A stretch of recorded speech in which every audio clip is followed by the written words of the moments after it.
Le soleil venait de se coucher sur la petite ville de Saint-Pierre, laissant derrière lui un ciel embrasé de teintes orangées et roses. La rue principale était déserte, à l'exception d'une silhouette solitaire qui marchait d'un pas lent et réfléchi. C'était une femme, les cheveux noirs et les yeux verts, vêtue d'un manteau long et noir qui la faisait ressembler à une ombre. Elle s'appelait Sophie et elle avait perdu tout espoir. Sophie avait tout perdu il y a quelques mois, son mari, son enfant, sa maison, tout. Elle était restée seule et sans ressources, avec pour seule consolation la foi en Dieu. Elle avait toujours été croyante, mais la perte de ses proches l'avait fait douter de l'existence de Dieu. Elle se demandait souvent pourquoi Dieu l'avait abandonnée ainsi. Alors qu'elle marchait, Sophie entendit un bruit derrière elle. Elle se retourna et vit un homme qui l'approchait. Il était grand et mince, avec des yeux bleus et des cheveux blonds. Il souriait et avait l'air de vouloir lui parler. « Bonjour, madame, dit l'homme. Je m'appelle Marc. Je vous ai vu marcher seul et j'ai pensé que vous pourriez avoir besoin de compagnie. » Sophie fut surprise par la gentillesse de l'homme. Elle lui répondit poliment et ils se mirent à marcher ensemble. Marc lui demanda ce qui lui était arrivé et Sophie lui raconta son histoire. Marc l'écouta attentivement, sans l'interrompre. Quand Sophie eut fini de parler, Marc lui prit la main et la regarda dans les yeux. « Vous êtes forte, Sophie, dit-il. Vous avez traversé une épreuve terrible, mais vous êtes encore debout. Cela prouve que vous avez de la foi. » Sophie fut touchée par les paroles de Marc. Personne ne lui avait parlé ainsi depuis longtemps. Elle se sentit un peu mieux et remercia Marc pour ses paroles de réconfort. Ils continuèrent à marcher ensemble, discutant de tout et de rien. Sophie se sentait de plus en plus à l'aise avec Marc. Elle lui raconta ses rêves, ses espoirs, ses peurs.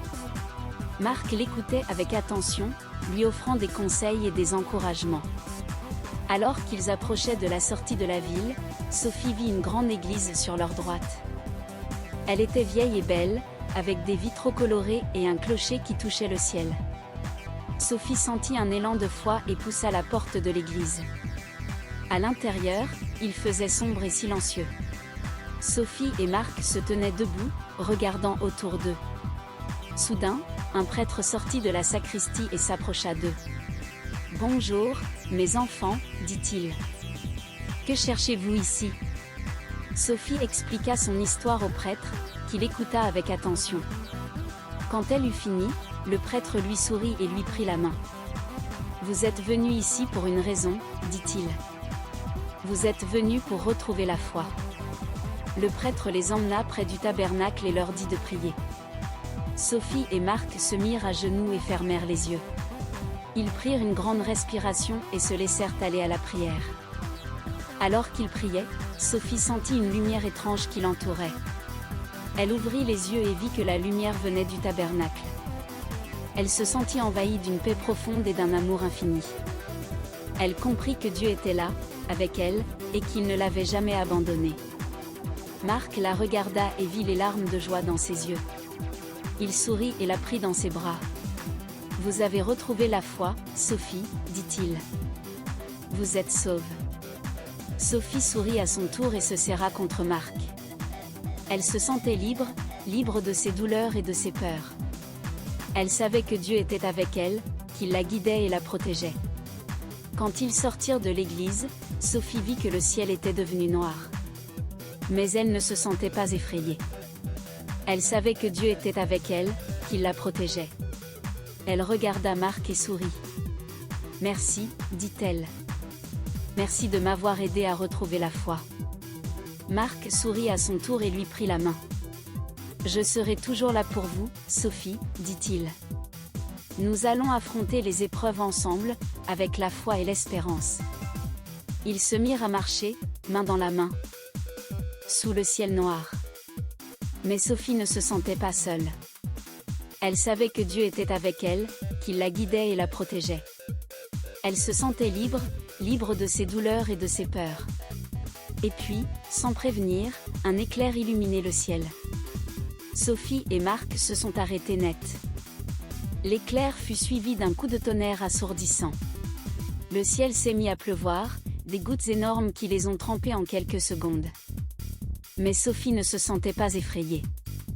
Elle savait que Dieu était avec elle, qu'il la protégeait. Elle regarda Marc et sourit. « Nous allons traverser cette épreuve ensemble, dit-elle. Marc sourit à son tour et la prit dans ses bras. « Nous allons traverser cette épreuve ensemble, dit-il. Avec la foi et l'espérance. » Et puis, soudain, le temps s'est arrêté. Le tonnerre s'est tu, la pluie a cessé, le vent s'est calmé. Il y a eu un silence total, un silence qui a duré des secondes, des minutes, des heures. Et puis, sans prévenir, le soleil est sorti de derrière les nuages. Il a illuminé le ciel, la ville, Sophie et Marc. Il a fait briller les gouttes de pluie, les toits des maisons, les visages des gens. Sophie a souri, Marc a souri. Ils ont éclaté de rire, de joie, de bonheur. Ils ont dansé, ils ont chanté. Ils ont célébré la vie, l'amour, la foi. Et puis, soudain, Sophie a disparu. Marc a cherché partout, mais elle n'était nulle part. Il a crié son nom, mais elle n'a pas répondu. Il y a eu un silence total, un silence qui a duré des secondes, des minutes, des heures. Et puis, sans prévenir, une voix a parlé. « Sophie est avec moi », a-t-elle dit. Elle est en paix, elle est heureuse. Marc a regardé autour de lui, mais il n'a vu personne.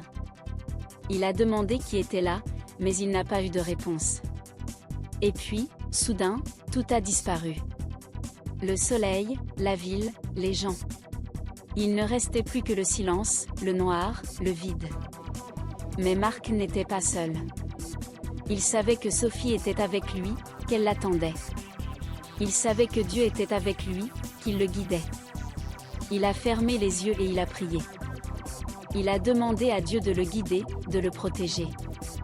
Il a demandé à Sophie de l'attendre, de ne pas le quitter. Et puis, sans prévenir, tout est revenu. Le soleil, la ville, les gens. Marc a ouvert les yeux et il a vu Sophie qui l'attendait. Elle souriait, elle était heureuse. Ils se sont embrassés, ils se sont serrés dans les bras. Ils ont pleuré, ils ont ri. Ils ont célébré la vie, l'amour, la foi.